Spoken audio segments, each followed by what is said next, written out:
جی، یہ جو پورا تصور آپ نے پیش کیا اجماع اور تواتر سے قرآن مجید ہم تک پہنچا ہے، اور وہ ایک ہی متعین قرآن ہے، اس میں کوئی اختلاف نہیں ہے، پوری امت اس کو نقل کر رہی ہے۔ ہمارے ہاں جو اورینٹلسٹ ہیں، مستشرقین ہیں، اور موجودہ دور میں جن کو ایتھیسٹ کہا جاتا ہے، جو خدا کو نہیں مانتے، وہ قرآن مجید کی جو حاکمیت یا قرآن مجید کی جو صداقت ہے اس پر یہ کہہ کر سوال اٹھاتے ہیں کہ یہ تو ٹھیک ہے کہ آپ کے پاس ایک قرآن ہے، لیکن اس قرآن کے اور ورژن بھی موجود ہیں۔ تو ایک عام مسلمان جب یہ بات سنتا ہے تو بہت گھبرا جاتا ہے، یعنی آپ کی جو پچھلی پوری گفتگو ہے اس سے تو بہت اعتماد حاصل ہوتا ہے، لیکن یہ سنتے ہی کہ ہمارے قرآن کے کوئی اور ورژنز بھی ہیں، تو اس بات کی پہلے یہ بتائیے گا کہ حقیقت کیا ہے، کوئی ورژن موجود بھی ہے کیا؟ یہ جتنے بھی حضرات ہیں اگر آپ غور کر کے دیکھیں تو یہ تاریخ کا مطالعہ نہیں کرتے کہ صورتحال کیا ہے۔ میں نے آپ کو بتا دیا کہ قرآن مجید اس طرح نازل ہوا، میں نے آپ کو بتایا قرآن مجید اس طرح محفوظ کیا گیا، قرآن مجید ایسے شائع و ضائع ہوا، وہ پوری مسلمان امت کے ہاتھوں میں چلا گیا، وہ ان کے گھروں میں چلا گیا۔ وہی قرآن مجید اس وقت ہمارے پاس ہے۔ اس مسلمان امت کی بہت بڑی اکثریت اسی کے مطابق اللہ کی کتاب کی تلاوت کر رہی ہے۔ آپ کے پاس 1000 سال کم و بیش ہندوستان میں مسلمان رہے ہیں، کبھی کوئی دوسرا قرآن آپ نے دیکھا؟ نہیں، ہم تو آپ ملائیشیا میں گئے وہاں دیکھا، انڈونیشیا میں گئے وہاں دیکھا، یہ جو سلطنت عثمانیہ کے تحت علاقے ہیں وہاں دیکھا۔ چند جگہ ہیں جہاں بعض دوسری قرأتیں رائج ہیں، میں آپ سے ابھی عرض کروں گا کہ ان کے ساتھ کیا معاملہ ہوا، لیکن یہی قرآن ہے جو تواتر کے ساتھ، اجماع کے ساتھ، نقل الکافہ الکافہ کے طریقے پر اس امت کو ملا ہے، اور اسی کو یہ آگے پہنچا رہی ہے۔ اس کا کوئی دوسرا ورژن نہیں ہے۔ اچھا، یعنی یہی قرآن ہے۔ اب آپ ایک اور چیز کو دیکھیے، وہ خود ان لوگوں کے لیے بھی ہو سکتا ہے کہ علم کا باعث بنے، لیکن یہ بڑی حیرت انگیز چیز ہے۔ جی، دنیا میں جس طرح قرآن مجید کے ساتھ یہ غیر معمولی امتیاز ہے کہ وہ قولی تواتر سے بھی منتقل ہوا ہے۔ جی، اور کوئی کتاب آپ بیان کر سکتے ہیں؟ کوئی ایک حافظ ہوگا، کوئی 2 ہوں گے، ہو سکتا ہے کوئی 2-3 لوگ ایسے مل جائیں آپ کو کلام اقبال سنا دیں، پورا دیوان غالب سنا دیں، لیکن کیا ایسا ہوا ہے کہ کسی کتاب کو اس طرح سے منتقل کیا گیا ہو؟ قرآن مجید تحریری طور پر لوگوں نے لکھ لیا، اسی پہ اکتفا کر لی جاتی ہے۔ ایک دوسرا کام کیا گیا، وہ یہ کہ اس کتاب کو اب جس طرح رسول اللہ صلی اللہ علیہ وسلم پڑھ رہے ہیں، جبریل امین سے سن رہے ہیں، خود پڑھ رہے ہیں، ہم اس پڑھنے کو بھی آگے منتقل کریں گے۔ یہ بڑی غیر معمولی بات ہے۔ جی ہاں، جی ہاں، علامہ اقبال کا کلام تحریری طور پر آپ کے پاس ہے، دیوان غالب تحریری طور پر آپ کے پاس ہے، پیراڈائز لاسٹ تحریری طور پر آپ کے پاس ہے، یہ پڑھی ہوئی بھی ہے۔ نہیں، یہ تو اس طرح نہیں۔ تو قرآن مجید کی ایک تو تحریر ہے، یعنی ایک کتاب کے طور پر لوگوں نے حضور سے سن کر لکھ لیا۔ ذرا تصور کریں کہ میں نے ایک کتاب آپ کو سنائی، جی، زبانی سنائی، اپنی کتاب، جی، اس کو آپ نے لکھ لیا۔ میں لکھی ہوئی کتاب کافی ہے۔ اگر لکھی ہوئی ہوتی اور وہ محفوظ چلی آتی اور لوگ اس کو تحریر کر کے پیش کرتے رہتے تو کافی تھا نا۔ جی، نہیں، اس کے بعد ایک زائد اہتمام کیا گیا، اس لیے کہ اس کتاب کو حکم بننا تھا، اس کو فیصلہ کن اتھارٹی کی حیثیت حاصل ہونی تھی۔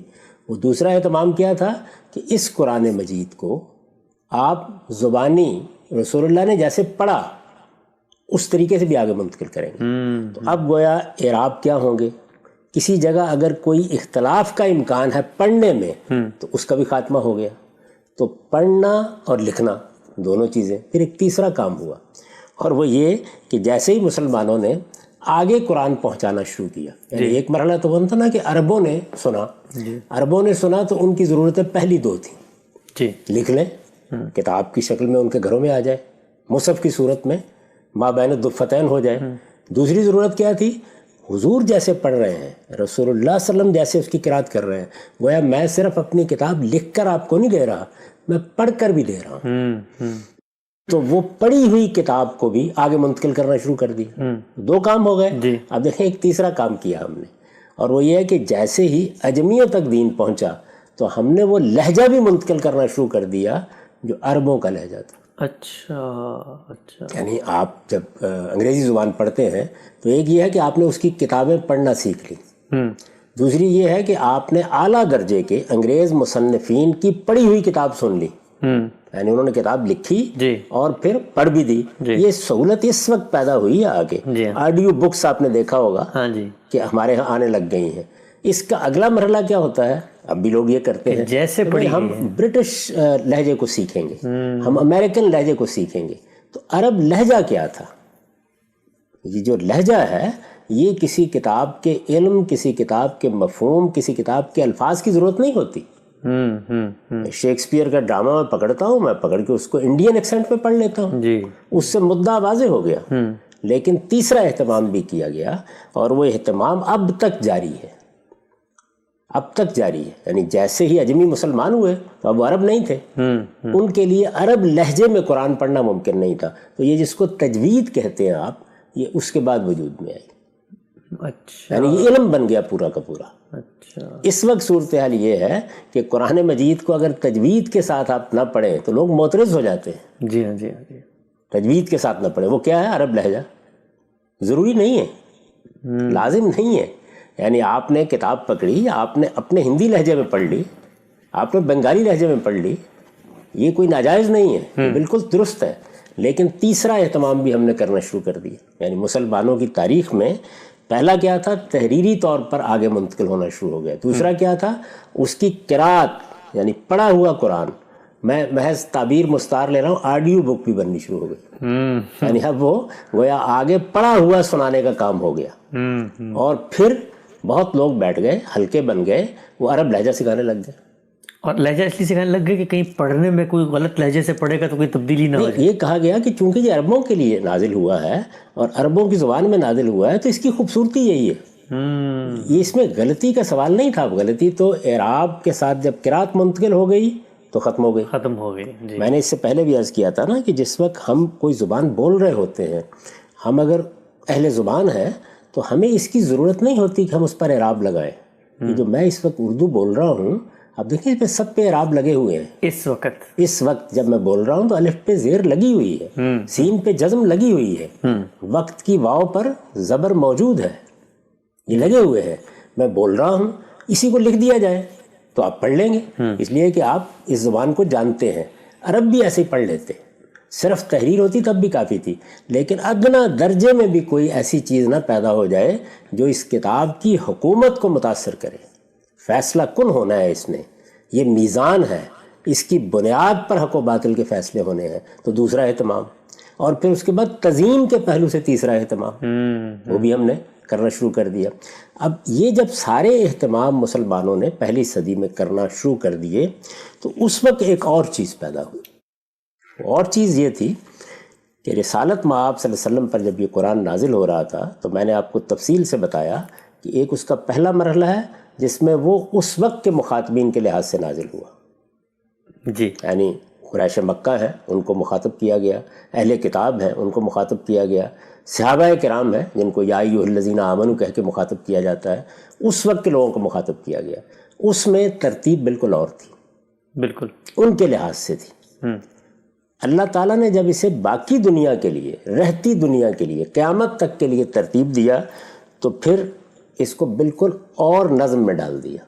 یعنی اب جو صورتحال ہے، جی، اس کا جو نتیجہ نکلا، لازمی نتیجہ یہ نکلا کہ بعض جگہوں پر جب ضمیمیں داخل کیے گئے، مثلا آپ سورہ مزمل کو دیکھیں تو اس کا اوپر کا حصہ صاف قرآن بتا دے گا کہ وہ مکے میں نازل ہوا ہے، بہت پہلے نازل ہوا ہے، یہ کہہ لیجئے. جی. اس کا جو دوسرا حصہ ہے وہ مدینے میں اور بہت بعد میں نازل ہوا ہے. اب اس کو آپ جوڑیں گے نا، اس جگہ رکھ دیں گے. وہ دونوں حصے مخاطبین کے لحاظ سے جب پڑھے گئے تو ممکن ہے کہ اس میں کسی جگہ صیغے، خطاب کے طریقے ذرا مختلف رہے ہوں. جب اس کو دوبارہ ترتیب دیا گیا یونیفارم کر سکتے تو اللہ تعالیٰ نے اس کو اس طرح کی بہت سی چیزوں میں ایک دوسرے سانچے میں ڈال دی. یہ معاملہ بھی بعض جگہوں کے اوپر ہوا. تو میں نے آپ کو یہ بتایا تھا کہ وہ جو آخری زمانہ ہے جس میں رسالت مآب صلی اللہ علیہ وسلم نے اس کو ترتیب دیا، اب وہ کتاب گویا عالمی سطح پر پوری دنیا کے لیے حجت بنی. اس طرح چنانچہ نہ اس کو کسی شان نزول کی ضرورت ہے، نہ یہ جاننے کی ضرورت ہے کہ اس کی وہ ترتیب کیا تھی. یہ محض تاریخی علم ہوگا، اس سے زیادہ کچھ نہیں. اللہ تعالیٰ نے ان کے لیے وہ ترتیب رکھی، ہمارے لیے ایک دوسری ترتیب دی. ٹھیک. یہ بات آپ کریں گے تو میں بتاؤں گا کہ یہ ترتیب جو اب دی گئی ہے ہمارے لیے وہی ہونی چاہیے. اس نئی ترتیب ہی میں اب خدا کی حجت ہے. اب استدلال اسی سے کیا جائے گا، احتجاج اسی سے کیا جائے گا، اسی کو دیکھا جائے گا، اسی کی بنیاد پر آپ بتائیں گے کہ یہ قرآن کا نظم ہے، یہ سورہ پہلے ہے، یہ سورہ بعد میں ہے، اس لیے کہ یہ کام خود مصنف نے کیا ہے، جی یہ اللہ تعالیٰ کا کیا ہوا کام ہے۔ اس کو قرآن نے خود بیان کیا ہے کہ انا علینا جمع ہو، یہ ہماری ذمہ داری ہے کہ ہم یہ کام کریں گے۔ تو یہ آخری زمانے میں ہو گیا۔ جب یہ آخری زمانے میں ہو گیا تو اس کے بعد اسی آیت کو دیکھیے جو قرآن مجید کی سورہ قیامہ میں ہے، کیا کہا؟ انا علینا جمع ہو و قرآن ہو، ہماری ذمہ داری ہے کہ ہم اس کو جمع کریں گے، ترتیب دیں گے، اس کے بعد پھر پڑھیں گے، جی یعنی پھر وہ دوسرا کام دوبارہ ہوگا۔ پورا کا پورا قرآن جب نئی ترتیب میں آ جائے گا تو پھر شروع سے آخر تک پڑھا جائے گا۔ اچھا، اب سوال یہ پیدا ہوا کہ اس سے پہلے جو پڑھا جاتا رہا اس میں اگر اور اس میں کوئی اختلاف ہوگا تو فیصلہ کن چیز کیا ہوگی؟ جو آخر میں پڑھا گیا ہے۔ خود قرآن نے بتایا نا جی کہ جس وقت ہم وہ قرات کریں گے تو فتب قرآن عربی کرو گے، یعنی اب قیامت تک قرآن کی یہ قرات ہے جس کو عرضہ اخیرہ کی قرات کہا جاتا ہے۔ عرضہ اخیرہ کا مطلب یہ ہے کہ جو آخری دفعہ قرآن پیش کیا گیا، یعنی قرآن مجید جبریل نے رسول اللہ کے لیے پڑھا، رسول اللہ نے جبریل کے سامنے پڑھا۔ اس میں روایتوں سے معلوم ہوتا ہے بعض صحابہ بھی بعض وقت میں شریک ہوئے۔ یہ نئی ترتیب صرف ترتیب نہیں تھی، اس کے ساتھ ایک نئی قرات بھی تھی۔ یعنی وہ جو پہلے مخاطبین کے لحاظ سے کہیں اسالیب اختیار کیے گئے تھے ان میں بہت معمولی تبدیلیاں بھی کی گئی۔ جیسے ہم ایک کتاب کو مرتب کرتے ہیں، وہ ان مخاطبین کے لیے ضروری تھا، یہ ہمارے لیے ضروری تھا۔ ٹھیک، تو یہ جو تبدیلیاں تغیرات تھے، یہ جب کر کے آپ نے ایک دوسری قرات کر دی جس کو عرضہ اخیرہ کی قرات کہا جاتا ہے، اب یہی قرآن ہے، یہی رائج ہے، یہی دنیا میں پھیلایا گیا، اسی کے مطابق پڑھا جا رہا ہے۔ لیکن وہ جو پہلی قراتیں صحابہ نے سن رکھی ہوئی تھی، ان کا کیا ہوا؟ یا پہلے انہوں نے اپنے کچھ مصاحف ترتیب دے رکھے ہوئے تھے، تو ان کو کیا کیا جائے؟ وہ ان کے پاس تھے، وہ لوگ دیکھتے بھی تھے، وہ ان کے لیے بڑی قیمتی دولت بھی تھی حضور کی خدمت میں بیٹھ کے۔ تو ان سے جب یہ کہا گیا کہ اب عرضہ اخیرہ کی قرات ہو گئی ہے تو آپ اب یہ نہ بیان کریں، تو انہوں نے کہا یہ ہم نے حضور سے سنا ہوا ہے۔ اچھا، چنانچہ بخاری میں وہ روایت موجود ہے کہ ابی بن کعب جو قرآن کے بڑے علماء میں سے ہیں، انہوں نے کسی موقع پر ایسی کوئی قرات کی۔ وہ کون سی قرات؟ عرضہ اخیرہ سے پہلے کی قرات، یعنی کسی آیت کو اس طریقے سے پڑھا۔ جب وہ پڑھا تو سیدنا عمر نے اس پر اعتراض کیا اور یہ فرمایا کہ اب تو صرف عرضہ اخیرہ کی قرات کے مطابق پڑھا جائے گا، جیسے کہ میں نے آپ کو بتایا کہ خود قرآن نے حکم دے دیا تھا۔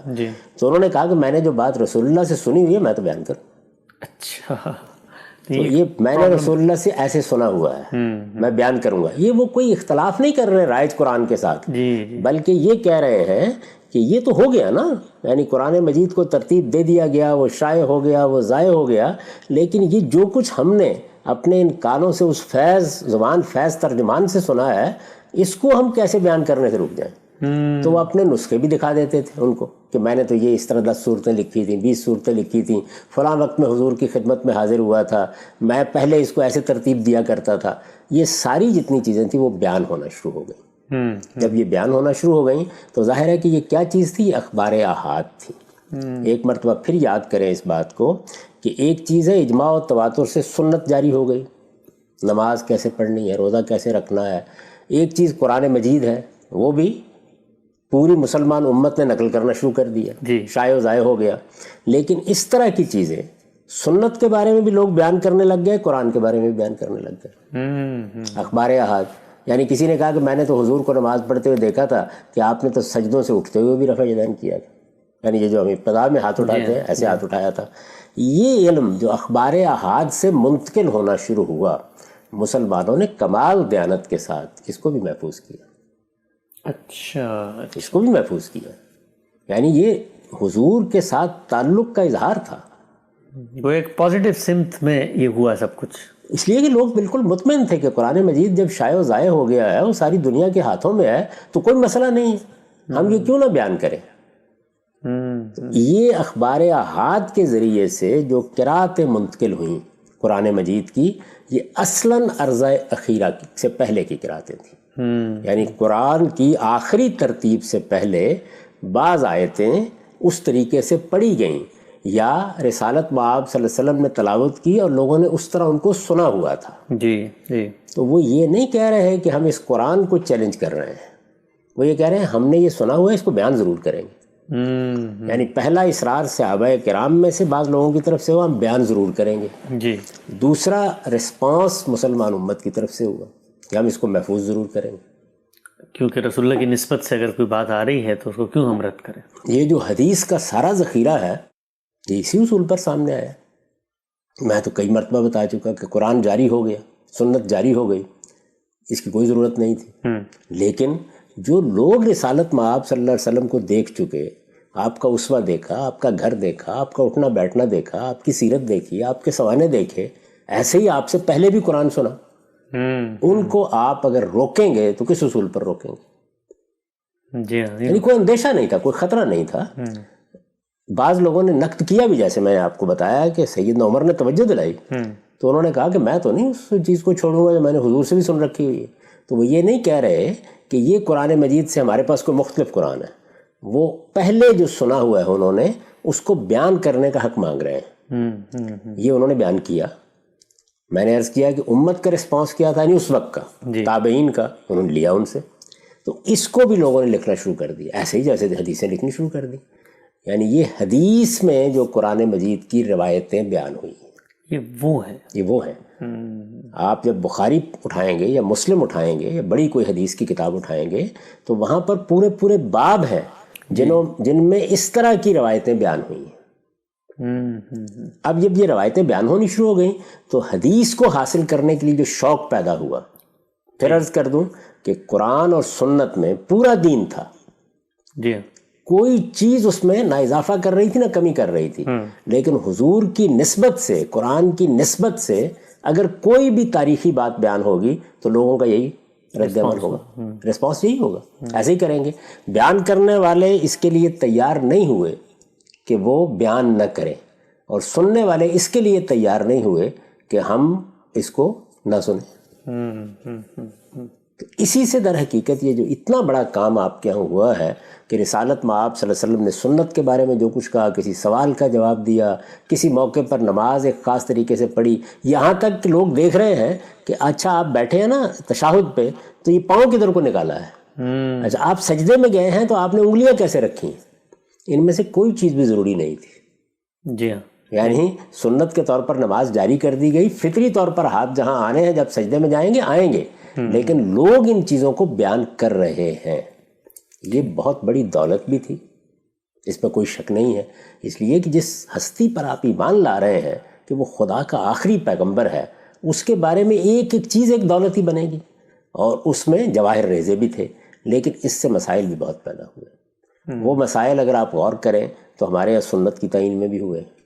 جی. اسی لیے مجھ کو اس پہ کام کر کے اس کو الگ کرنا پڑا. اس وقت بھی صورتحال یہ ہے کہ لوگوں کو یہ باور کرانا بہت مشکل ہو جاتا ہے کہ تہمت باندھنا کوئی سنت نہیں ہے، کھجور کھانا کوئی سنت نہیں ہے، کدو پکانا کوئی سنت نہیں ہے. بتانا پڑ جاتا ہے نا. بالکل اسی طریقے سے یہ بھی بتانا پڑ جاتا ہے کہ یہ اخبار احاد کی بنیاد پر جو قرآن مجید کی بعض قراتیں نقل ہو رہی ہیں، یہ عرضہ اخیرہ سے پہلے سے کی قراتیں تھیں. ان کو نقل ضرور کریں، محفوظ بھی رکھیں، لیکن نہ ان سے استدلال کیا جا سکتا ہے، نہ یہ قرآن میں داخل کی جا سکتی ہیں، نہ یہ قابل احتجاج ہیں. بس یہ ایک تاریخی ریکارڈ ہے، رکھیں اس کو آپ.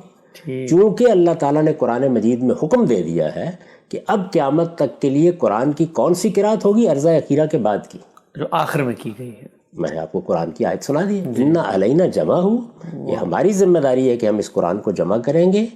اِنَّا عَلَيْنَا جَمْعَهُ وَقُرْآنَهُ، یعنی جمع کرنا بھی ہماری ذمہ داری ہے، دوبارہ اس پورے کو پڑھنا بھی ہماری ذمہ داری. فَإِذَا قَرَأْنَاهُ، وہ جب ہم دوبارہ پڑھیں گے اس کو تو کیا کرو گے؟ فَاتَّبِعْ قُرْآنَهُ، اس کی پیروی کرو گے.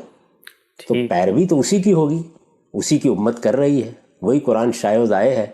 اب وہ جو ریکارڈ میں سب کچھ موجود ہے وہ حدیث کی کتابوں میں بھی ہے، وہ بعض نسخوں کے بعد حاشیے میں بھی چھاپ دیا جاتا ہے. بعض لوگ جو ہے اس کو باقاعدہ طریقے سے آگے شائع و ضائع بھی کرتے ہیں.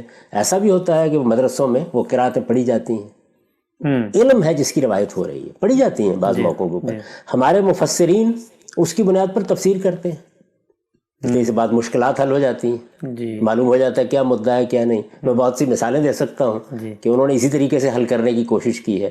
تو یہ مسلمانوں کا وہ اعتناء ہے جو رسالت مآب صلی اللہ علیہ وسلم کی نسبت سے جو اخبار احاد ملتی ہیں، وہ انہوں نے سنت میں بھی کیا ہے، قرآن میں بھی کیا ہے، یہ کوئی الگ ورژن نہیں ہے۔ تو گویا جو قرآن مجید رسول اللہ صلی اللہ علیہ وسلم نے دیا، جس کو پڑھ کے سنایا، پوری نسل نے پڑھا، آگے منتقل کیا، اس کے بارے میں کوئی ذرہ برابر ابہام نہیں ہے، وہ اپنی جگہ موجود ہے، اور اس کو اس کی اصل جگہ پہ رکھنے کے بعد یہ جو اخبار احاد سے قراتیں لوگوں نے منتقل کی، ان کو ریکارڈ کے طور پہ منتقل کیا جا رہا ہے۔ یہ بالکل ایسے، اس کی ابتدا ایسے ہی ہوئی۔ میں نے آپ سے عرض کیا نا کہ جن کے پاس یہ چیز موجود تھی، ان کو یاد تھا، یعنی انہیں یاد تھا کہ ہم نے تو پہلی بار حضور سے ایسے سنا تھا، ہم نے تو مالک یوم الدین کو ملک یوم الدین سنا تھا، یا کہا انہوں نے کہ ہم نے تو یکذبون کو یکذبون سنا تھا، یا یہاں جو تعلمون ہے اس کو ہم نے یعلمون سنا تھا۔ تو اس طرح کی جو بہت چھوٹی چھوٹی چیزیں ہیں ان کو انہوں نے بیان کیا، انہیں روکا بھی گیا کہ اس سے کوئی اختلاط نہ پیدا ہو جائے۔ میں نے آپ کو سنایا ہے کہ بخاری کی روایت ہے کہ سیدنا عمر نے روکا، یہی کام حضرت عثمان نے کیا، یعنی لوگوں کو روکا اس سے، اور یہ کہا کہ اس طرح کی چیزوں کو مرتب کرنا چھوڑ دو۔ لوگ باز نہیں آئے، تیار نہیں ہوئے اس کے لیے۔ اس وقت بھی آپ دیکھیں بہت سے لوگ آپ سے بحث کریں گے کہ یہ جو حدیث کا اتنا بڑا ذخیرہ ہے، 60-70 ہزار روایات ہیں، یہ اگر اس طریقے سے نہ جمع ہوتی تو اختلافات نہ پیدا ہوتے بہت سے۔ اچھا، میں ہمیشہ یہ کہتا ہوں کہ بھائی کیسے نہ ہوتی، یعنی آپ کیسے پابندی لگاتے؟ یہ آزادی رائے پر پابندی ہوتی، حضور کے ساتھ لوگوں کے تعلق پر پابندی ہوتی، یہ علم پر پابندی ہوتی، یعنی آپ کیسے پابندی لگا سکتے ہیں؟ سیدنا عمر جیسا شخص بھی نہیں روک سکا۔ جی ہاں جی۔ تو لوگوں نے یہ جس طرح سنت کے معاملے میں چیزیں بیان کی، اور اس وقت یہ جتنی بحثیں مناظرے ہوتے ہیں سب انہی چیزوں پر ہوتے ہیں، جی ہاں جی۔ بالکل اسی طرح سے لوگوں نے وہ چیزیں منتقل کی۔ جب وہ منتقل ہونا شروع ہو گئیں تو اب اگلے زمانے میں جس طرح حدیثوں میں بہت سی وضع کر کے حدیثیں شامل کر دی گئیں، اور لوگوں نے اس کی بنیاد کے اوپر کچھ مسائل بیان کرنا شروع کر دیے، وہ بھی ایک پوری تاریخ ہے، آپ چاہیں گے تو میں بتا دوں گا کہ وہ کیسے آگے بڑھی۔ پھر اس کے بعد یہ نافع کی قرات، یہ ابن کثیر کی قرات، یہ حمزہ کی قرات، یہ پھر کیسے بنی، وہ اپنی جگہ ایک پوری داستان ہے، لیکن ابتدا یہاں سے ہوئی۔ ہم سے بہت شکریہ آپ کے وقت کا۔ آپ نے ایک بات فرمائی تھی ہم سے گزشتہ نشست میں کہ یہ ایک بہت فطری امر ہے کہ جس چیز کو آپ خود رسول اللہ سے براہ راست سنتے ہیں تو آپ کے دل میں ایک خواہش پیدا ہوتی ہے کہ اگر آپ نے ان کی زندگی میں، ان کی موجودگی میں کوئی چیز مرتب کی تھی تو آپ اس کو قائم رکھیں۔ مجھے آپ کی بات سن کے ایک چیز ریئل لائف کی، اپنی زندگی کی یاد آئی کہ ہم مثلا آپ ہی کی کتاب پڑھ رہے تھے جب شروع میں، تو اس کتاب پہ کچھ نوٹس بنائے تھے اور اس پہ اپنی انڈرسٹینڈنگ لکھی تھی۔ آج آپ کی کتاب کے کئی مختلف ورژنز آ چکے ہیں، یہاں تو قرآن نے اعلان کر دیا کہ اب کوئی ورژن نہیں آئے گا، لیکن وہ اصل نسخہ آج بھی ہم نے گھر پہ رکھا ہوا ہے، اسی غرض سے کہ اس سے ایک اٹیچمنٹ بھی ہے اور اس پہ ہمارے نوٹس بھی ہیں اور سب چیزیں ہیں۔ تو یہ بڑی فطری چیز لگتی ہے، لیکن سوال یہ پیدا ہوتا ہے کہ چلیں اگر یہ بات یہاں تک رہتی تو ٹھیک تھا۔ کچھ علماء نے یہ کہا کہ یہ قراتیں تو جس طرح یہ عرض اخیرہ کی قرات ہے اسی طریقے سے یہ باقی قراتیں بھی متواتر ہیں، تو کیا رسول اللہ صلی اللہ علیہ وسلم سے ان قراتوں کا تعدد ثابت ہوتا ہے کہ آپ نے قرآن ایک طرح یوں بھی پڑھا اور دوسری طرح یوں بھی پڑھا؟ ہرگز نہیں، اس طرح کی کوئی چیز نہیں۔ میں نے تو آپ کو بتایا کہ ایسا ہوا کہ ابتدا میں جب نزولی ترتیب سے یہ آ رہا تھا، قریش مخاطبین تھے، اہل کتاب مخاطبین تھے، ایک مخصوص صورتحال میں بات کی جا رہی تھی، تو بعض جگہوں پر بعض تعبیریں اختیار کی گئیں، لیکن پھر اللہ تعالیٰ نے دوبارہ قرات کی۔ جب دوبارہ قرات کی تو وہ ہمارے پاس اب قرآن کی صورت میں محفوظ ہے، اور یہ حکم دے دیا قرآن مجید میں کہ اب یہی قرات ہے جو پڑھی جائے گی، مطلب قرآن، یعنی یہ مصنف کی اپنی ترتیب کے بعد مصنف کا اپنا فیصلہ ہے۔ یہ بات سمجھ لینی چاہیے۔ اس سے پہلے میں بڑی وضاحت سے بتا چکا ہوں کہ یہ بات کہ یہ کوئی سیدنا عثمان کے زمانے میں مرتب کیا گیا، کوئی کمیٹی بنائی گئی، کوئی آیتیں تلاش کی گئیں، ہرگز نہیں، یہ سب بالکل افسانے ہیں، کوئی حقیقت اس کی نہیں ہے۔ اس پر بہت تفصیلی علمی بحث ڈاکٹر شہزاد سلیم صاحب نے کر دی ہے، قرآن مجید کی تاریخ پر جو انہوں نے مفصل کام کیا ہے، اس کو لوگ دیکھ سکتے ہیں۔ یہ سب کچھ نہیں، اس طرح وہ منتقل ہو رہا ہے، لیکن اس کے ساتھ یہ چیزیں مسلمانوں کے علم میں ہے۔ عرضہ اخیرہ سے پہلے ایسے پڑھا تھا، ایسے پڑھا تھا، ایسے پڑھا تھا، یہ بھی ہم نے سنا تھا، ہم نے تو ایسے قرات کرتے ہوئے بھی دیکھا تھا، یہ چیزیں ان کے پاس ہیں، اس کو وہ بیان کر رہے ہیں۔ میں نے آپ سے عرض کیا کہ اس کو روکنے کی صحیح بھی کی خلفائے راشدین نے، جی، یعنی سیدنا عمر نے اس کی صحیح کی، سیدنا عثمان نے صحیح کی، اس میں کچھ سختی بھی کی۔ بعض روایتوں سے یہ معلوم ہوتا ہے کہ بعض نسخے بھی جلا دیے گئے اس طرح کے، لیکن لوگ اس کو بیان کرنے سے باز نہیں ہیں، اور یہ مسلمانوں کی دیانت بھی ہے کہ انہوں نے اس کو محفوظ رکھا، اور یہ اس وقت کی جو رائے کی آزادی ہے جی یعنی آپ کیا کر لیں گے؟ تو میرے پاس ایک چیز ہے، میں بیان کر رہا ہوں. آپ نے بھی بیان کیا نا کہ اگر فرض کر لیجئے کہ آپ اس زمانے کی میزان کی اس طرح کی چیزیں چھاپ دیں اور ان یہ کہیں کہ یہ ہمارے پاس وہ نسخہ موجود ہے. بہت سی ایسی چیزیں ہیں. آپ دیکھیں یہ کانٹ کی کرٹیک آف پیور ریزن جو ہے اس کے کوئی 7-8 ایڈیشن ہیں. جی ہاں. یعنی مصنف کتاب چھاپتا ہے، پھر اس پہ نظر ثانی کرتا ہے. یہ تو ہے نا انسانی کام.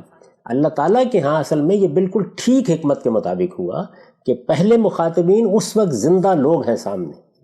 آج کے مخاطبین وہ لوگ نہیں ہیں. جی ہاں. اب اس کو ہم نے ماضی میں ایک سرگزشت کے طور پر پڑھنا ہے. جی ہاں. تو ترتیب بھی تبدیل کی گئی اور بعض جگہوں کے اوپر لفظی تغیرات بھی کیے گئے. بالکل. یعنی وہ کس طرح کے ہیں؟ وہ یہ نہیں کہ مدعا کے تغیرات ہیں. یعنی یہ کہا گیا تھا کہ تم جانتے ہو، کر دیا گیا وہ جانتے ہیں. میں نے مثال دی اس بات کی. تو اس طرح کی بعض چیزیں تھیں جن سے ابتدا ہوئی. جب ان سے ایک بار ابتدا ہو گئی اور لوگوں نے ان کو مرتب کرنا شروع کر دیا تو جو کچھ حدیث میں ہوا ہے وہ یہاں بھی ہوا. اچھا. کیا ہوا ہے؟ یعنی وہ ہمارے پاس بھی دولت موجود ہے کہ جو حضور سے صحابہ نے بیان کی، تابعین نے بیان کی، اور بعد کے زمانوں میں وہ سب کچھ بھی موجود ہے جو باقاعدہ گڑھا گیا. آپ جانتے ہیں کہ بہت بڑے بڑے مجموعے ہیں موضوعات کے. جی. موضوع کس حدیث کو کہتے ہیں؟ لوگوں نے اپنی طرف سے گڑھ کے بیان کر.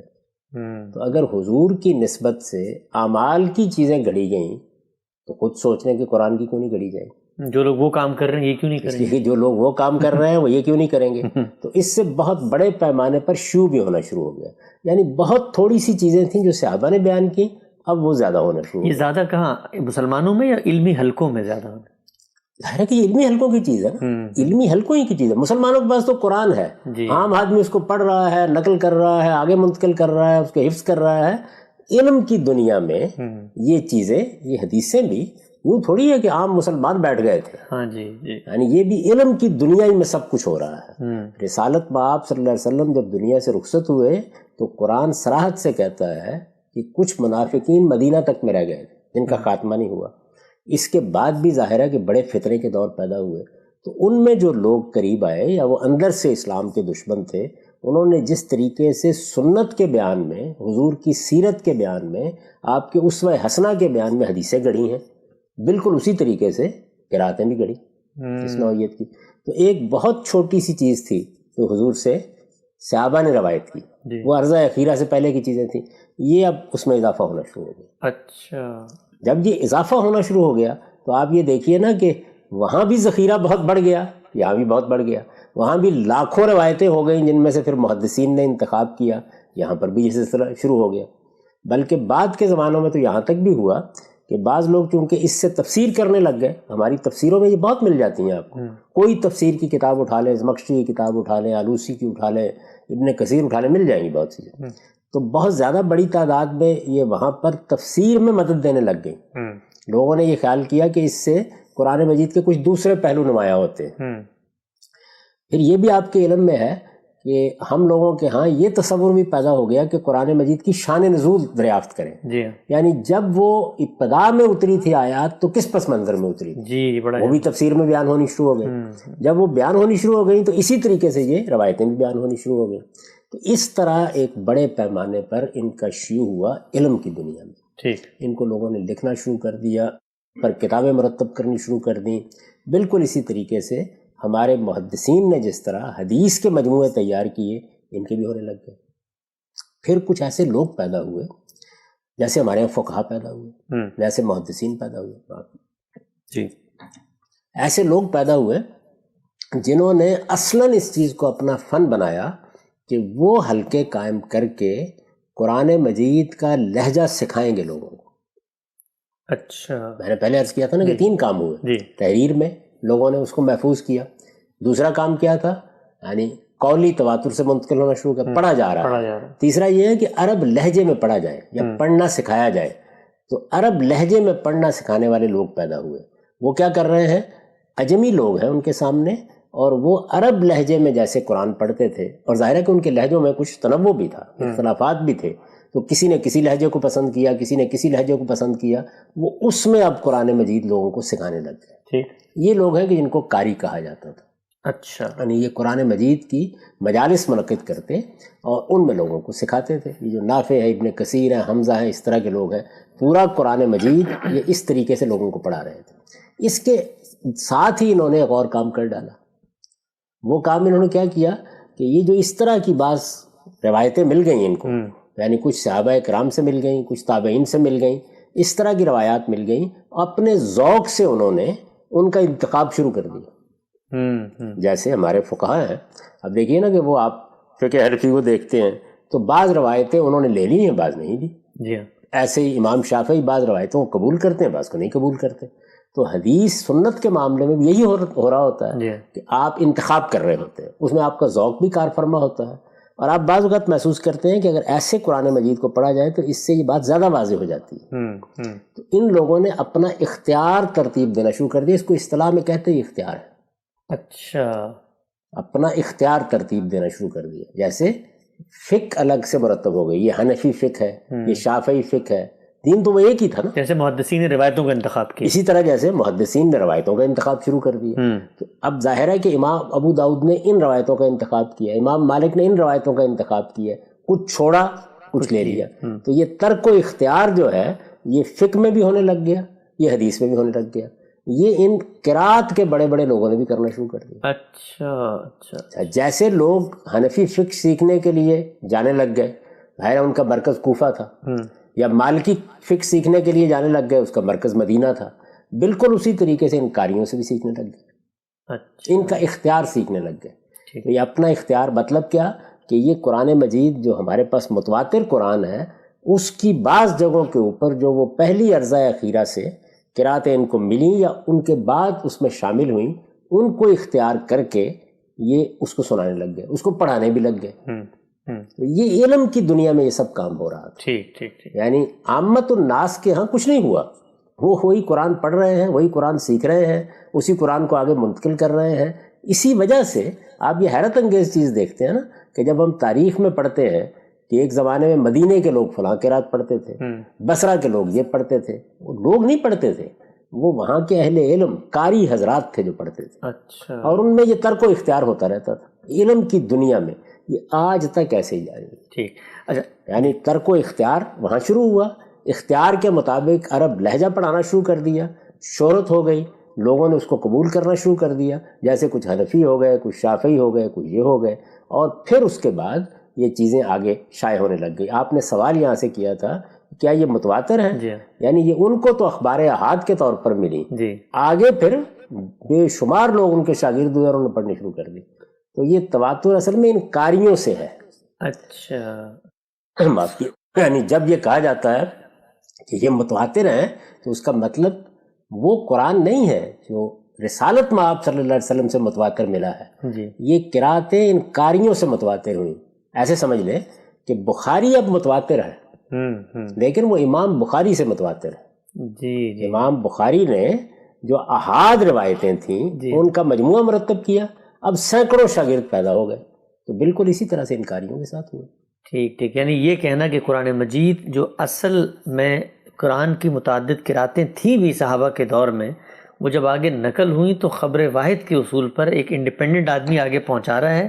قاریوں نے جب اختیار کیا تو پھر سینکڑوں طالب علموں کو سکھایا، تو اس کے بعد ان کا پوری تاریخ بتا دی ہے کہ ارضۂ اخیرہ سے پہلے کی قراتیں جو صحابہ کرام کو یاد تھیں یا انہوں نے نوٹ کی ہوئی تھیں یا انہوں نے اس سے پہلے قرآن کا کوئی نسخہ بیان کیا ہوا تھا، وہ علمی طریقے سے آگے منتقل ہوا.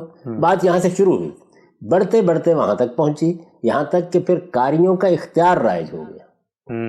یعنی وہ اختیار لوگ سیکھنے لگ گئے، جیسے فقہ حنفی سیکھنے لگ گئے، جیسے امام بخاری سے حدیث سیکھنے لگ گئے. تو یہ مجموعے جس طریقے سے حدیث کے مرتب ہوئے یا جیسے فقہ مرتب ہوئی، ایسے ہی یہ کام ہو گیا. اب امام ابو حنیفہ سے تو شروع ہوئی نا فقہ حنفی، آگے تو اب متواتر ہی متواتر ہے. یعنی متواتر کا مطلب یہ ہے کہ وہ پھر رسالت میں آپ صلی اللہ علیہ وسلم سے اپنی نسبت نہیں رکھتی، وہ اصل میں اس قاری سے یا اس محدث سے نسبت رکھتی ہے. امام مالک نے موطا ترتیب دی، وہ اخبار احاد کا مجموعہ ہے، ترتیب پا گئی، اب وہ ایک کتاب ہے. اس کتاب کو سینکڑوں لوگ ان سے سیکھنے لگ گئے. اب کتاب کو ایک طرح کا تواتر حاصل ہونے لگ گیا. تو آج ہمارے پاس جو جاہیہ مسمودی کا مرتب کیا ہوا نسخہ ہے، اس کی کم و بیش یہی حیثیت. سینکڑوں ہزاروں لوگ، بہت سے لوگ ہیں جن کے ہاں وہ محفوظ ہے، آگے شائع ہو گئی، لکھ لی گئی. یہ کام بخاری کے لیے بھی ہوا، مسلم کے لیے بھی ہوا. تو جب یہ کہا جاتا ہے یہ متواتر قرأتیں ہیں تو اس کا مطلب یہ ہے کہ ان کاریوں سے آگے پھر ان کو ایک تواتر حاصل ہو گیا. ٹھیک. یہ بات کہ یہ پہلے خود تواتر تھا یا رسالت میں آپ صلی اللہ علیہ وسلم سے یہ اس طرح منتقل ہوئی، اس کو خود امام جزری نے پوری تحقیق کر کے رد کر دیا اور یہ بتایا کہ ایسا بالکل نہیں ہوا. چنانچہ جس طرح حدیث کو قبول کرنے کے معاملے میں معیار بنایا گیا، یعنی آپ کیا کہتے ہیں کہ حضور کی نسبت سے اخبار احاد اگر ملیں گی، ایک دو لوگ بیان کریں گے، تو ہم کیا دیکھیں گے؟ ہم یہ دیکھیں گے کہ راوی ثقہ ہے، ہم یہ دیکھیں گے کہ اس کی سند میں اتصال ہے، ہم یہ دیکھیں گے کہ اس کی حفظ و اتقان کا کیا عالم تھا. یہاں پر بھی ایک معیار بنایا گیا جی ان قرأتوں کو قبول کرنے کے لیے، یعنی یہ معیار بنایا گیا کہ وہ عربیت کی روح سے ٹھیک ہونی چاہیے. اچھا. ہو سکتا ہے کسی آدمی نے ایسے ہی کوئی عربی جملہ بنا دیا ہو تو قرآن مجید سے متعلق ایسی بات تو نہیں کہی جا سکتی. عربیت کی روح سے کوئی سند ہونی چاہیے اس کی، جس کی بنیاد پر وہ قابل، جو اس وقت مصحف آپ کے ہاتھوں میں ہے اس کا سٹرکچر یا جملہ اس کو قبول کر لے.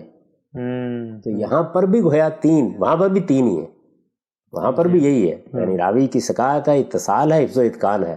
یہاں پر بھی یہ بالکل حدیثیں ہیں اصل میں، اس کی زیادہ کوئی حیثیت نہیں اس کی.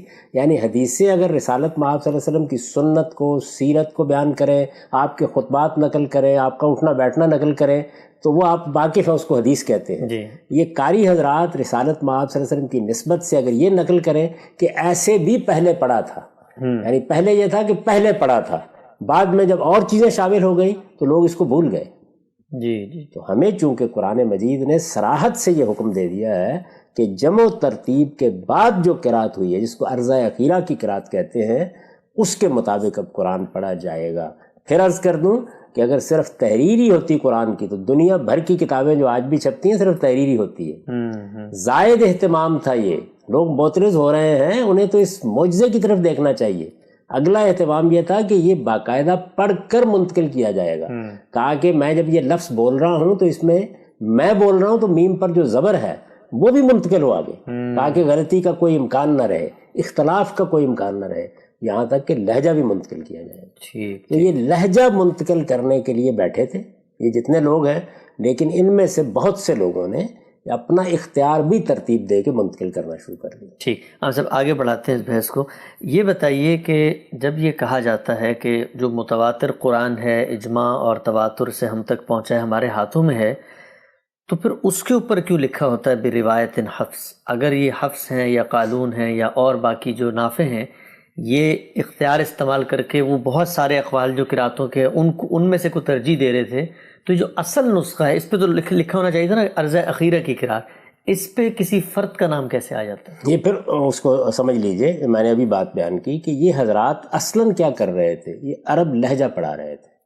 عرب لہجے کو ایک فن کے طور پر ترتیب دیا گیا ہے، یعنی آپ اشمام کہاں کریں گے، اختلاس کہاں کریں گے، اشباع کہاں کریں گے، ترقیم کہاں کریں گے، یہ ایک پوری فنی دنیا ہے. یہ کیا چیزیں؟ یہ وہی چیزیں ہیں جو آپ برٹش لہجے کو ترتیب دیں. آپ یہ کہیں گے جی دیکھیے وہ آر کو ایسے بولتے ہیں، اچھا یہ بتائیں، یہاں پر اس کو وہ حذف کر دیتے ہیں، یہاں آواز ایسے نکلتی ہے. کبھی آپ سنیں مختلف لہجوں کو؟ تو یہ جو لہجوں کو پڑھانے والے لوگ تھے جن کو آپ یہ کہتے ہیں حفص ہے، یہ ابن کثیر ہے، یہ حمزہ ہے، یہ ورش ہے، یہ قالون ہے، یہ نافع ہے، یہ جتنے کون لوگ ہیں یہ وہ لہجہ پڑھانے والے لوگ. تو لہجے کو منتقل کرنے کا کام کرنے کے لیے لوگ بیٹھے ہیں. میں نے آپ سے عرض کیا کہ ان میں سے جب اختیار بھی لوگ پڑھانے لگ گئے تو یہ جو چین ہے، یعنی حفص یہ عاصم کے شاگرد ہیں. عاصم کس کے شاگرد ہیں؟ ابو عبد الرحمن السلمی کے شاگرد ہیں، یہ تابعی ہیں. تو یہ جو چین ہے اس نے فیصلہ کیا کہ لہجہ تو پڑھائیں گے ہم، لیکن قرات قرآن کی وہی ہوگی جو مصحف کی ہے. تو جیسے ان لوگوں کے اختیار کے لیے وہ لہجہ پڑھایا جا رہا تھا، تو یہ ضرورت اس مصحف کی بھی تو تھی نا کہ اس کا بھی لہجہ پڑھایا جائے، عرضہ اخیرہ والی قرات، عرضہ اخیرہ والی قرات کی. تو اس کو جب کہا جاتا ہے حفص کی قرات تو اس کا مطلب ہے حفص نے جیسے اس کو پڑھا. اچھا، اس میں متن میں کوئی تغیر نہیں کیا گیا، متن میں کوئی تبدیلی نہیں، حفص نے اختیار استعمال نہیں کیا، کوئی اختیار استعمال نہیں کیا. یہ بالکل ریکارڈ پر موجود ہے. ابو عبد الرحمن السلمی نے یہ مدرسہ قائم کیا.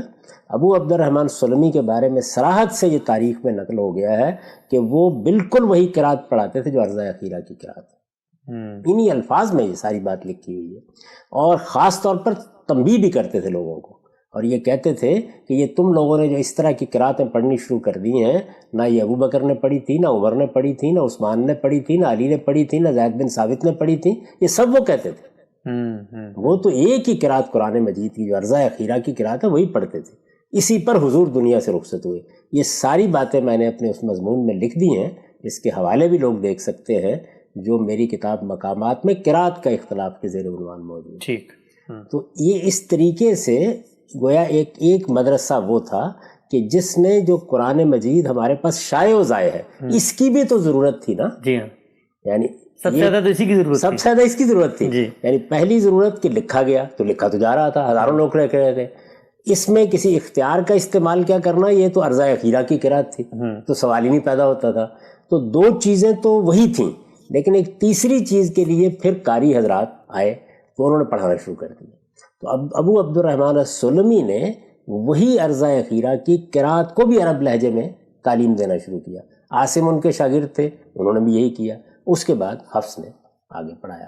تو اب ہمارے ہاں وہ چونکہ حفص کا لہجہ عرب لہجہ جو منتقل کی ہے، میں نے پھر وہی بتایا کہ وہ پورا فن بن گیا ہوا ہے۔ جو آپ تجوید سکھاتے ہیں جب، تو اصل میں وہی فن سکھاتے ہیں۔ اب ہے نا، را کو ایسے پر پڑھنا ہے، یہاں ترخیم کر دینی ہے، یہاں لفظ کے اندر پھیلاؤ ہے، یہ یہاں حرف جو ہے اتنا اوپر اٹھانا ہے، یہ سب چیزیں جتنی ہیں ان کا کوئی تعلق مدعا سے مضمون سے نہیں ہوتا۔ یہ بالکل وہی ہے کہ وہی انگریزی ہے، وہ ایک امریکن بول رہا ہے تو ایکسنٹ اور ہوگا، لہجہ اور ہوگا، ایک انڈین بول رہا ہے تو اور ہوگا۔ تو یہ عرب لہجہ حفظ کے ذریعے سے اس متواتر قرات کا منتقل ہوا ہے، یا گویا یوں سمجھ لیجئے کہ عرضہ اخیرہ میں جو قرآن ہمیں دیا گیا ہے اس کی بھی یہ ضرورت تھی۔ تو یہ بات بیان کی جاتی ہے حفظ کا نام لے کے۔ یعنی حفظ اصل میں اس عرض اخیرہ کی جو پڑھنے کا لہجہ ہے اس کے بڑے امام تھے، اس لیے ان کے نام سے یہ مشہور ہو گئے۔ یعنی یہ سارے حضرات اصل میں اسی چیز کے امام تھے، بیٹھے یہی کرنے کے لیے تھے، لیکن چونکہ وہ اخبار احاد کی بنیاد پر دوسری قراتیں بھی شائع آئے۔ آپ فقہ سے سمجھ لیجئے نا، جی، یعنی امام ابو حنیفہ کے ہاں اصرار ہے کہ جو روایت چلی آ رہی ہے نماز کی، روزے کی، بس اس کو ہم آگے چلے جائیں گے، جہاں پہ ضرورت ہوگی اجتہاد کی اجتہاد کر لیں گے۔ فقہ حنفی کی بنیادی اساس یہ ہے، لیکن باقی ائمہ کے ہاں وہ روایتیں جو آ گئی تو وہ ان روایات کو پھر قبول کرتے ہیں، ایڈجسٹ کرتے ہیں، لیتے ہیں۔ اس وقت کے احناف ویسے حنبلی ہو چکے ہوئے ہیں، لیکن میں ابتدا بتا رہا ہوں آپ کو۔ تو جس طرح وہاں پر یہ فرق آپ محسوس کرتے ہیں، امام ابو حنیفہ کے ہاں یعنی وہ اختیار کے لیے تیار نہیں ہے۔ جی، جو روایت سنت کی قائم ہو گئی ہے، میں سنت کے بارے میں بات کر رہا ہوں، لیکن باقی لوگ اخبار احاد کی بنیاد پر آپ کو بتاتے ہیں کہ ایک یہ ہاتھ جو ہے نا وہ ذرا سینے کے اوپر باندھ لیں، کیونکہ ایک روایت میں اس کا ذکر آ گیا ہے، آپ نے رکوع اس طریقے سے کرنا ہے، ایک روایت میں اس کا ذکر آ گیا ہے۔ تو ان روایات کی بنیاد کے اوپر جب آپ نے اس سنت کی تعین شروع کر دی تو اپنا اختیار قائم کرنا شروع کر دیا نا۔ جی، یہ اختیار فقہ میں بھی ہوا، یہ محدثین کے ہاں بھی ہوا، اور یہ قاریوں کے ہاں بھی ہوا، لیکن حفظ کے ہاں ایسی کوئی چیز نہیں ہوئی۔ اور یہ تاریخی ریکارڈ میں موجود ہے کہ ابو عبد الرحمن سلمی نہ صرف یہ کہ اختیار استعمال نہیں کیا انہوں نے، بلکہ سخت تنبیہ کرتے تھے کہ یہ نہ کیا جائے، روکتے تھے اس بات سے، ٹھیک روکتے تھے۔ وہ یہ کہتے تھے کہ جو سارے کے سارے خلفائے راشدین نے ہمیں قرآن دیا، وہ قرآن جو شائع و ضائع ہے، اس کے ساتھ یہ آپ کیا کر رہے ہیں؟ وہ اس کو قبول ہی نہیں کرتے تھے۔ تو اس وجہ سے یہاں ایسا کوئی کام نہیں ہوا۔ یہ اصل میں عرضہ اخیرہ کی قرات، اللہ کی ترتیب دیا ہوا قرآن، اس کو بھی عرب لہجے میں پڑھنا سکھایا گیا ہے، اور یہ حفظ کے ذریعے سے منتقل ہوا۔ ٹھیک۔ اچھا، صاحب نے فرمایا کہ جو عرضہ اخیرہ کی قرات ہے وہ اجماع اور تواتر سے جاری ہے، پوری دنیا میں مسلمان اسی کو پڑھ رہے ہیں، آگے بڑھا رہے ہیں۔ یہ کیا وجہ ہے کہ جب ہم دیکھتے ہیں علمی حلقوں میں تو چلے سمجھ میں آتا ہے کہ وہ خبر واحد آ گئی ہے، اس کو ہسٹری کے طور پہ وہ رکھ بھی رہے ہیں، پریزرو بھی کر رہے ہیں، بڑی اچھی بات ہے، لیکن ہم دیکھتے ہیں کہ جو بعض مغرب کے علاقے، مراکش ہے، تیونس ہے، وہاں پر تو یہ حفظ سے بالکل ایک مختلف دوسری قرات ہے، وہاں کی مسجدوں میں پڑھائی جاتی ہے۔ تو اگر خبر واحد تھی، اجماع تواتر سے عرضہ اخیرہ جاری تھی، تو وہاں یہ کیسے آ گئی پھر؟ یہ بھی دیکھیے ایک تاریخی حادثہ ہے، اس کو بھی سمجھ لیجئے۔ یعنی یہ جو میں نے قاری حضرات بتایا آپ کو، تو چونکہ جس طرح فقہ میں اختیار استعمال ہو رہا تھا، تو بعض ان کے اختیارات ائمہ نے بھی پسند کرنے شروع کر دیے۔ اچھا، امام مالک نافع کے اختیار کو پسند کرتے تھے، اچھا، مراکش وغیرہ میں مالکی تھے۔ ٹھیک۔ تو اب ظاہر ہے کہ جو فقہ کا ایک خاص تعلق تھا امام مالک کے ساتھ، وہ نافع کے انتخاب کا باعث بنا۔ تو یہ کچھ تیسری صدی کے خاتمے پہ آ کر ایک قاضی تھے وہاں کیروان میں، انہوں نے یہ حکم دیا، یہ سب کچھ ریکارڈ پہ موجود ہے، انہوں نے حکم دیا کہ ہمارے علاقے میں صرف نافع کی قرات پڑھی جائے گی، یہ نافع کا اختیار پڑھا جائے گا، یہ باقاعدہ نافذ کر دیا اور سختی سے روک دیا۔ اس کا نتیجہ ہے کہ وہاں ایک چھوٹے سے علاقے میں اس کا شیوع ہوا، اور ظاہر ہے کہ پھر بعد کے زمانوں میں وہ پھیلتا چلا گیا۔ ایسے چھوٹے چھوٹے بعض علاقے آپ کو اور جگہوں میں مل جاتے ہیں۔ اچھا، یہ ایسے ہوا، یعنی یہ تاریخ بھی محفوظ ہے، بالکل ایسے ہے کہ جس طرح سے ہم نے بحث کرتے ہوئے بتایا تھا کہ یہ ممکن ہی نہیں ہے کہ آپ کسی بدعت کو شروع کریں اور آپ کو اس کی تاریخ نہ مل جائے۔ جی ہاں، جی ہاں، جی، یعنی اجماع اور تواتر نیچے سے اوپر تک جاتا ہے، تو یہ بالکل باقاعدہ طریقے سے تاریخی ریکارڈ بتا دیتا ہے کہ ان لوگوں کے ہاں اس کا شیوع کیسے ہوا اور نافع کی قرات کو کیسے اختیار کیا گیا۔ میں نے آپ سے عرض کیا کہ چونکہ عمومی قبولیت ہو گئی تھی، یعنی لوگ یہ کہتے تھے کہ اچھی بات ہے، چلیں اس طرح بھی قرآن پڑھا گیا تھا، اسے کیا فرق پڑتا ہے۔ تو اول تو اختیار کو لوگوں نے قبولی کرنا شروع کر دیا، اور مفسرین حضرات نے نقل کرنا شروع کر دیا۔ اچھا، اس سے احتجاج بھی شروع ہو گیا۔ احتجاج ایک علمی اصطلاح ہے، یعنی اس سے حجت پکڑنے لگ گئے لوگ، تشریح کرنے لگ گئے۔ آپ جانتے ہیں کہ میراث کا پورا قانون جو ہے وہ ہمارے یہاں قرات ہی پر مبنی ہے، تو اس لیے اس کو جب تفسیر میں بھی اختیار کر لیا گیا تو لوگوں کے اندر کوئی بہت زیادہ اس سے قرابت نہیں رہی، یعنی وہ قرآن جاری ہے، لوگوں کے ہاتھوں میں موجود ہے۔ تو بعض علاقوں میں جب اس میں سیاسی طاقت استعمال کی گئی تو یہ بھی ہوا۔ اب دیکھیں سیاسی طاقت کیا کرتی ہے، یہ جو جزیرہ نما عرب ہے آپ کا، جس وقت ترکوں کی حکومت وہاں ختم ہوئی ہے، تو حنفی تھے نا سب کے سب، آج ہے تو حنبلی مذہب جو کبھی بھی جاری نہیں ہوا تھا وہ ہو گیا، اس لیے کہ سیاسی طاقت حاصل ہو گئی۔ لیکن یہ جو ہو گیا تو کیا اس کے بعد کوئی آدمی وہاں کھڑا ہو کے یہ کہہ سکتا ہے کہ ہم تو حضور کے مدینے میں کھڑے ہیں اور حضور کے مکے میں کھڑے ہیں، جو مذہب یہاں ہے یہ حضور کا مذہب؟ ہم جانتے ہیں کہ 1924 میں خلافت ختم ہوئی ہے، ہم جانتے ہیں 1917 میں کے قریب یہ حکومت قائم ہوئی ہے، ہمیں معلوم ہے کہ یہ حنبلی نقطہ نظر کا شیوع ہوا کیسے ہے، امام ابن تیمیہ کے ساتھ کیا تعلق تھا، محمد بن عبد الوہاب کا، ساری بات سے ہم واقف ہیں۔ تو بالکل اسی طرح سے مراکش وغیرہ میں جو نافع کی قرات کا شیوع ہے اس کی تاریخ محفوظ ہے، ہم اس سے واقف ہیں پوری طرح۔ ٹھیک، اب جب خلاصہ کر لیتے ہیں، ہماری نشست کا وقت بھی یہاں ختم ہو رہا ہے، کہ جس وقت یہ کہا جائے ایک عام آدمی کے سامنے جو قرآن مجید کو اجماع اور تواتر سے اخذ کر رہا ہے، پر اعتماد طریقے سے کھڑا ہوا ہے، اس کو جب یہ بتایا جائے کہ تمہارے قرآن کے کچھ اور ورژنز ہیں جن میں مختلف انداز میں بات پڑھی گئی ہے، یا کچھ لفظ کا اضافہ یا کچھ صیغے کی تبدیلی ہے، تو وہ کیسے اس کو جواب دے گا اس بات کا؟ اس کو جواب دینے کی ضرورت ہی نہیں ہے، اس لیے کہ اس نے جو قرآن پڑھنا ہے، جس کا حکم اس کو خود قرآن میں دیا گیا ہے، فتب قرآن کہہ کر جس قرات کو اس پر لازم کیا گیا کہ اس کی اتباع کرے، وہ اس پر قرآن پڑھے اطمینان کے ساتھ۔ یہ علم کی دنیا کی باتیں ہیں، اس کو وہیں رہنے دیں، اس سے ہم نمٹتے رہیں گے۔ تو یہ جس طرح کے حدیثوں کا مطالعہ اہل علم کرتے ہیں، اس کو اس لیے امام شافعی نے بڑی خوبصورت اصطلاح استعمال کیا رسالہ میں کہ ہمارا پورا دین کس چیز پر مبنی ہے؟ علم العامہ پر مبنی ہے، یہی اس دین پر اللہ کا کرم ہے۔ یعنی عامت الناس کافہ عن الکافہ، وہ قرآن بھی منتقل کر رہے ہیں، سنت بھی منتقل کر رہے ہیں، لیکن ایک علم الخاصہ بھی ہے، یہ علم الخاصہ ہے، یہ حدیث میں بھی ہے، یہ اس میں بھی ہے۔ تو اس کے رموز کیا ہیں، اس کے اوقاف کیا ہیں، اہل علم اس سے اعتناب برتتے رہتے ہیں۔ اس سے پہلے ہمارے ہاں تفسیروں میں بھی یہ باتیں بیان ہوتی تھیں، ہندوستان میں علماء نے احتیاط برتنا شروع کی اور وہ اپنی تفسیروں میں اس کا ذکر بالعموم نہیں کرتے۔ چنانچہ آپ دیکھیں کہ اس زمانے میں جو تفسیریں لکھی گئی ہیں، مثلا مولانا مودودی کی تفسیر ہے تفہیم القرآن، معرف القرآن ہے مفتی شفیع صاحب کی تفسیر ہے، اسی طرح شبیر احمد عثمانی صاحب کی تفسیر ہے، مولانا محمود الحسن کا ترجمہ ہے، شاہ ولی اللہ نے قرآن مجید کا ترجمہ کیا، تو اس میں انہوں نے ان قراتوں بالکل نہیں داخل ہونے دیا۔ اچھا، تو یہ چیز خود پیدا ہونی شروع ہو گئی۔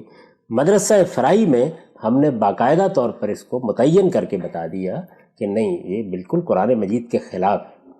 یہ قرآن مجید کی اس آیت کی طرف بھی توجہ ہمارے علم کی نہیں ہوئی زیادہ، اس کی ایک سیدنا عبداللہ بن عباس کے اثر کے تحت، اثر ایک فنی اصطلاح ہے، صحابہ جب کوئی بات بیان کرتے ہیں اس کے تحت ایک تعویل کر لی گئی، اس جانب توجہ نہیں ہوئی۔